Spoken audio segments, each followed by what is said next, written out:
Can you just walk us through the decision to release Darnell Savage and what went into that yesterday?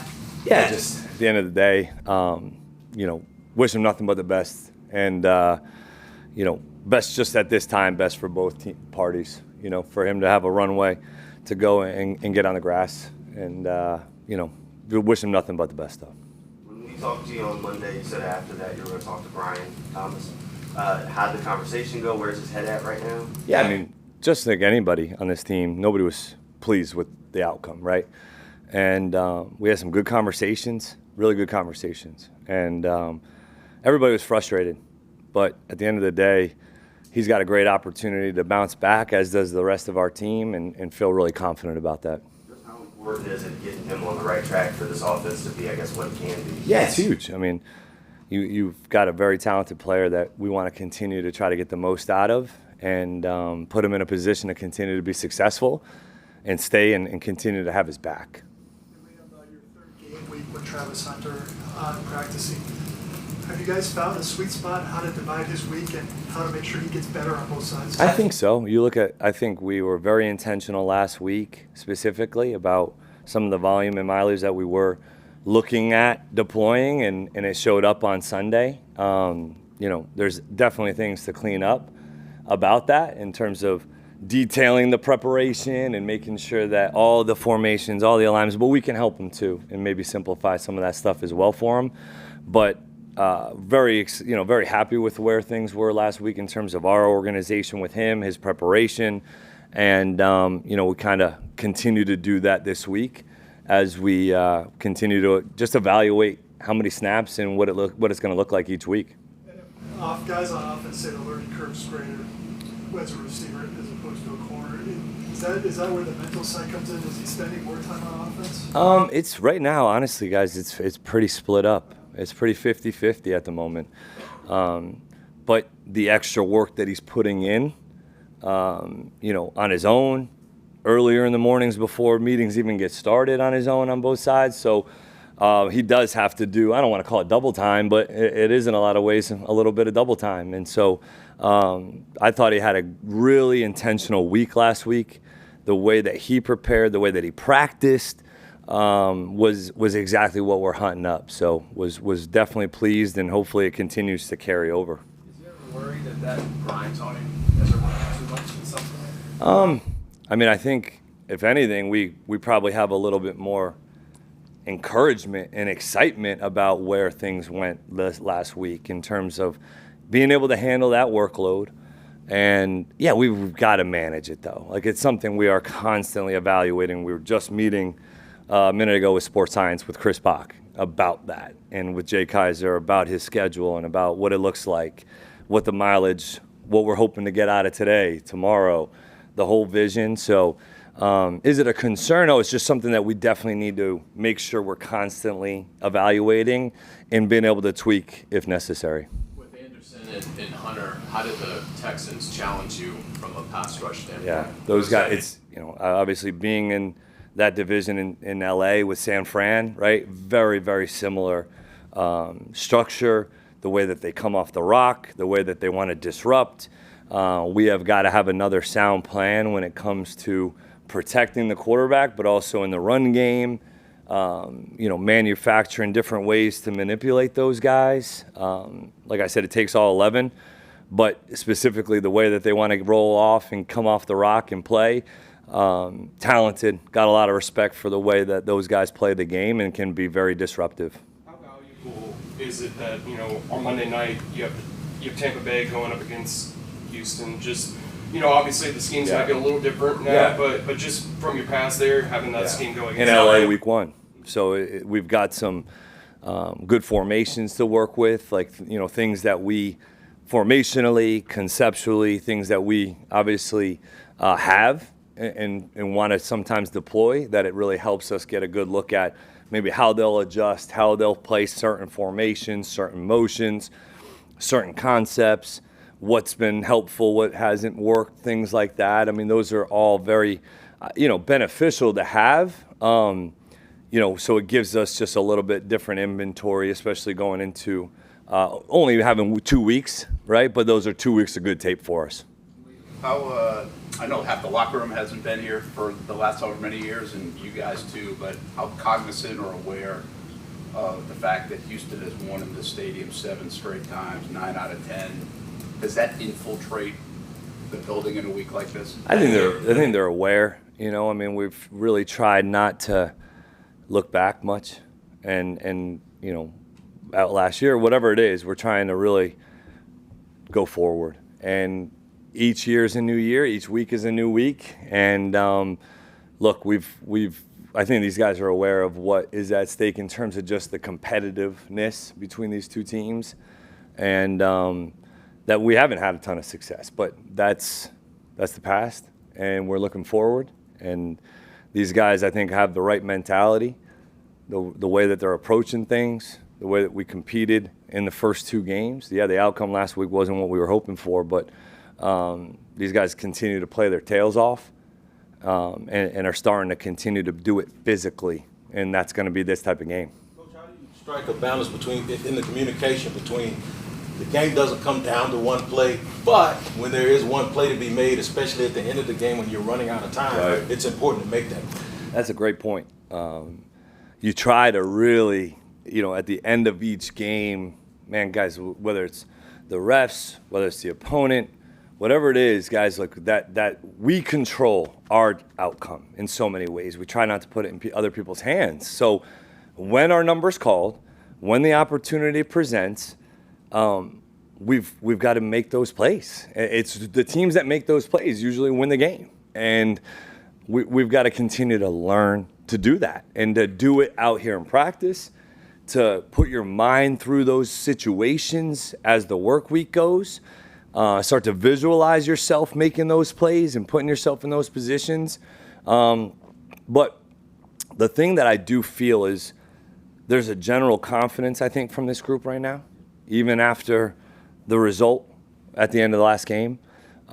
Frustrating, disappointing, but a great learning lesson for us to be able to go and say, hey, look, guys, we got to take it out of, and we're not going to get a call. We're not going to put it in other people's hands. We got to go take it, and it's on us to go do that. Nobody else is going to do it for us. Because the game was last year against the Texans when Trevor got hit by Azeez Al-Shaair, is there less of a worry about any kind of retaliation from you? I mean, I wouldn't, you know, if that's on our minds, then, you know, we're probably thinking about the wrong things right now. No, go ahead. What do you say to Trevor about facing him again? The way that he can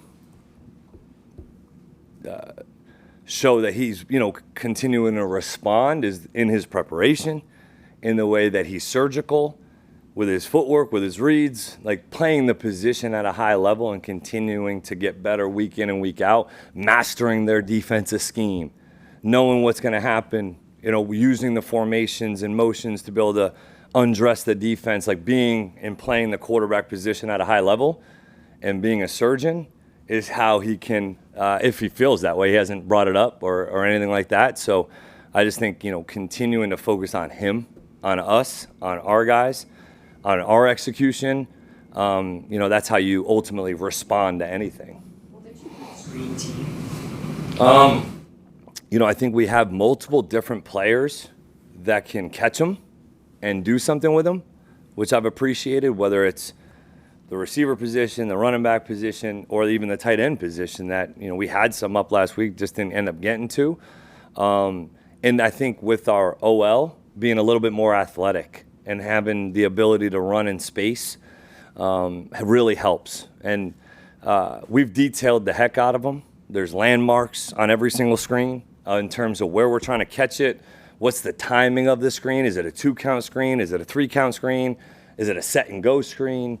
You know, we've tried to detail the heck out of those just to, hey, guys, like, because every look and every screen is different in its own entity. And so whether somebody blitzes, we don't block blitzers. We just want to level up and go get our eyes inside this week. Or, hey, when they blitz, the next player that you're going to look for is now up or outside this week. Trying to detail those things up for these guys so that they're prepared for any of those looks that could come up. And is it a screen that we like versus zone better, or is it a screen that we like versus man better? And some of those things, and trying to set them up formationally. What's more important against like the screen game or running it?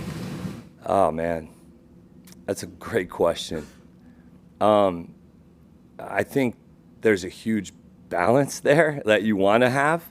You look at Tampa, I think last week, having that balance was, okay, they ran for 170 yards and also hit some screens that ended up being explosive plays and game-changing plays.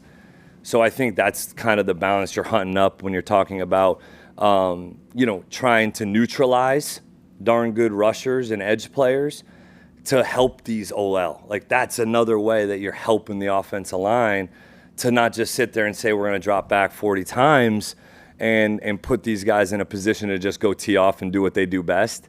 So it's the balance of, all right, arc them, wham them, trap them, crack them, screen them. Like, that whole dynamic is something that we've got to be detailed and intentional about this week. When you start your process with Houston yesterday or Monday, do you watch the game start to finish first, or do you immediately jump into the cut-ups? No, start to finish first, always. So it's kind of their last game, start to finish, just to get a flow of that game, get a flow for the play callers on both sides and really in all three phases, get a feel for within a game who is either side of the ball trying to go attack in certain situations, seeing who performs on third downs in the red zone and crunch time, who can we, go attack in some of those moments.